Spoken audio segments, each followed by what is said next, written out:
hillbillies and hicks can be. Furthermore, his mother had never done anything by herself, and with her husband dead, had no one to turn to. Only my father was willing to return home and help her. When he got there, the place was a mess, despite his father dying less than 6 months previously. It looked to him as if a monster had come and torn apart the whole place. The pig barn's roof was ripped away, trees had been knocked over, buildings had collapsed, and everything looked in disrepair.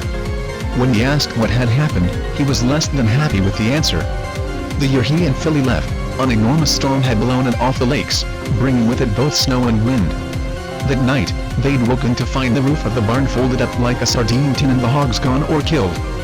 Most notably, one pig's corpse had been left high in a tree, as if some giant had picked him up and put him there. Oddly, none of their neighbors had had such damage. Family had struggled more. Troubles multiplied after the chicken shed collapsed when a whole heap of something fell into it, apparently freeing the birds to nature. Another storm the following year took down trees which destroyed their sawmill and ended their lumber business. The year after, a car had been crushed under an enormous grandfather of a tree. So on, so forth. The only year, supposedly, that had been free of damage had been the winter just prior. His father had been feeding a few replacement hogs and fell over and died on the way home. Obviously, the news shook my father up. He couldn't tell his mother the white man did it, nor did he believe the white man had entirely. But some part of him just couldn't help but feel there was a connection, that a debt had gone unpaid and the collector had been unable to find him. Hastily, he helped his mother move and sell what few items of value remained. Before the winter returned, he made sure to be well back into Texas, where they had a short, warm winter free of snow, during which time he met my mother. Perhaps ironically, a year later they got married in January. Furthermore, her birthday was in December. My father always liked having happier things in the wintertime though, so it didn't bother him in the least. Although there were more stories prior to this, they were mostly small ones or more detailed accounts of how animals were stolen.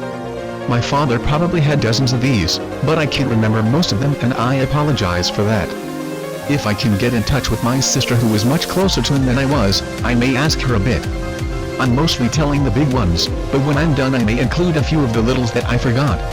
Anyway, although my father met my mother in Texas, she wasn't from there.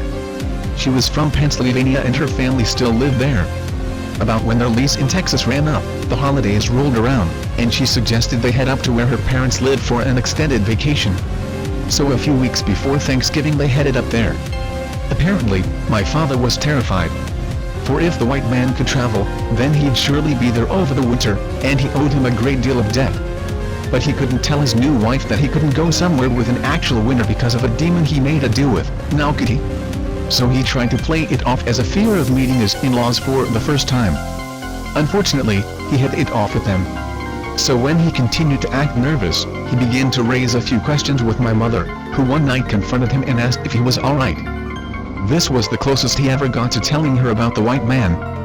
He asked her if she believed in demons or monsters, and she told him no. Well, if she didn't, did she think she could? No, if someone told her they believed in demons, she'd think they were crazy. The conversation was thus dropped. Considering he told my sister a night of the white man from an early age, part of me thinks she must have eventually known something about him, but it never came up. Certainly, as time went on, my mother thought of my father as eccentric, if not harmless. Back to the story though. By now, it was cold, although snow hadn't fallen yet. One night, a few days before Thanksgiving, he woke up to ice outside the house. In this ice, he swore he saw a shape, slightly darker than the surrounding. The shape of a vague, humanoid creature. By now, he's terrified. He's either gotten so wrapped up in this that he's going mad, or he's being torn before the first snow even falls. Which is why when it does fall a few days later, right on Thanksgiving Day, he loses it. My grandparents were wealthy and had a large family, and for every holiday they threw enormous parties. Thanksgiving was arguably the largest of these parties, and everyone had been planning it and working on it for weeks. By the evening prior, people were showing up, and by Thursday afternoon, the house was packed. It was about then that it began to snow. It all started with my uncle, not the hillbilly one, joking they were going to get snowed in, as just the lightest of powder began to fall. Like in a horror movie, my father inched towards the window and looked out. The skies were gray. Snow was wafting down. In a panic, He switched the channel off whatever pre-game event everyone was watching to check the weather, which of course began to upset people. Knowing he'd come up from Texas and that he had a bit of an accent that could have been Southern hick, people asked if he'd never seen snow before. No, my mother assured them. He's from Michigan. He's seen it before. He just doesn't like it. By now, he's panicking though and people are joking about him or just weirded out. His issue wasn't just the white man. It was that he owed the white man, that the white man was angry, and that he was stuck in a house with 40 other people while he dealt with the white man. Eventually, my mother escorted him out to the bedroom where they were staying. They argued briefly and he was told to stay there until he was calm or dinner came around, like a child being put into timeout. My father, among other things, was very obedient, so the thought of arguing back and leaving didn't really occur to him. Instead, he now was trapped in a smaller area. And unfortunately for him, the room overlooked a large backyard, which was fenced with just a short, iron fence and backed up directly to an empty lot and then the woods. As the snow accumulated and it grew darker, he grew more and more anxious. His time was divided between watching the yard and woods like a hawk, and trying to ignore said yard and woods. Finally, at about 7 p.m., he was taken downstairs to eat. But being locked up there had the opposite effect. He was now more nervous and anxious than ever and it showed. I could go into detail on the dinner, but really it's not relevant to the story. The long story short, it didn't go well and eventually he was sent back upstairs well before anyone else was done. By now, it was dark. Part of him expected the white man to pop up as soon as it was dark, but like a girl getting ready for a date, the white man made him wait. Hours ticked by, and he sat waiting in front of the window, with just the sounds of the party downstairs keeping him company. Slowly, he began to calm down a little. Maybe the white man wouldn't show up? Maybe all he could do was appear vaguely when he was this far from home? With a sigh of relief, my father decided to head to the bathroom. When he came back though he saw just the briefest flash of white against the trees. His heart sank, his fear returned, but still he knew he had to go and take a look. Sure enough, lumbering out of the woods and through the field was the white man. He was smaller now than my father had ever seen him, but still larger than a man. He stopped at the fence and looked up towards him. It was clear to my father that the white man knew he was there and wanted something, but was unwilling to come closer. For a long moment, he stared at the creature. It was clear it was willing to wait until he came out, and something he said compelled him to just go and meet it and be over with it. It took him a while, but eventually he got his wits about him and decided to do just that. He would not follow it. He would scream if it touched him. Drop him and run, or they'd come out and save him. People didn't vanish like that, and no one had ever written about a snow monster actually killing someone in their yard, so with that logic, he dressed and headed downstairs. By now, many of the party-goers were intoxicated or had headed to bed left, and apparently his escape to the backyard went unnoticed. You would think, with his logic being that they would save him if something went wrong, that he would have stayed inside, seeing as they were all too wasted to notice him leave, but still he went on. At this point, 6 inches had fallen and snow was still falling heavily. It was a bad storm, especially for this time of year, and it seemed to be feeding the creature before him, who had now grown a bit and was closer to his original size. Without words, it once more spoke to him. It told him that he had left and not been paying his debts. Had they not made a contract, failure to go against that would result in that contract being null and void, and he'd have to go and gather up my father and Philly and take them away. Perhaps feeling cocky for once in his life, my father pointed out he could simply move to a warmer climate, perhaps Hawaii or Brazil, but the white man countered that. Philly would not move there. His other family members and friends would also not move. And eventually, it can snow anywhere. The contract could not be avoided, and even if that had been a solution, here he was now, in the snow. What stopped him from just taking him now? With that, the beast reached out towards my father. Although the white man moved quickly, far quicker than any man could have moved, time did not.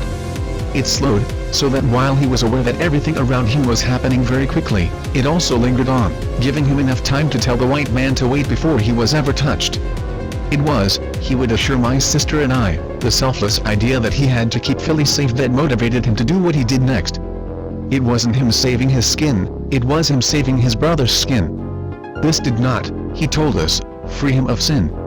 It simply made an excuse for it, for what he ended up doing. The white man waited, recoiling from my father. His mouth opened slightly, as if he were almost smiling. He knew what sort of idea my father had. "What if I made you another deal?" my father asked. "It would need to be impressive," was the answer. My father thought about it for a moment, but could come up with nothing.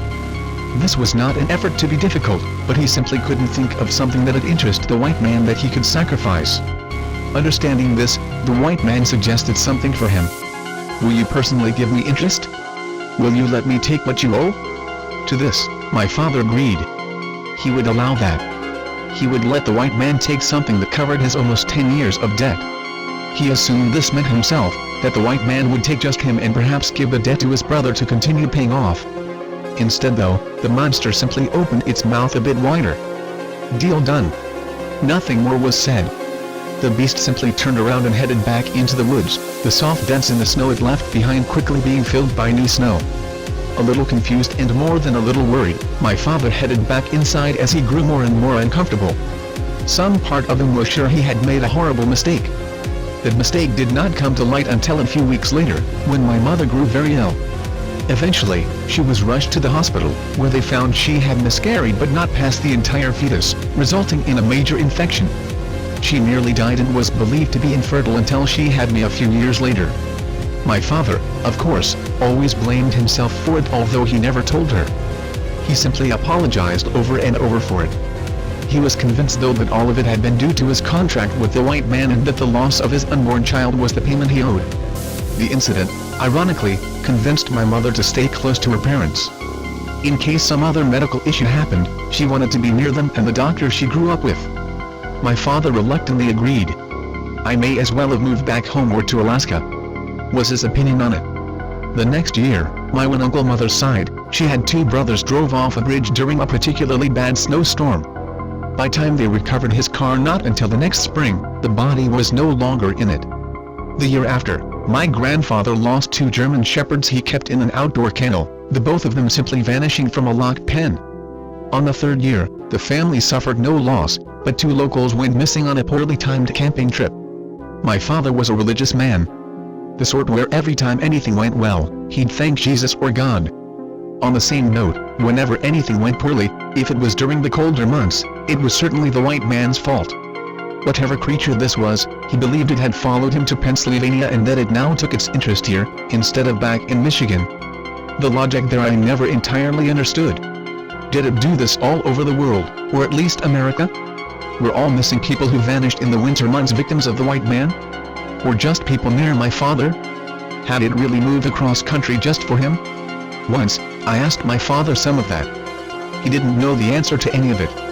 All he knew was that it followed him like a curse. The winter before I was born was the next time my father met the white man. Like I believe I've said, my mother came from some money.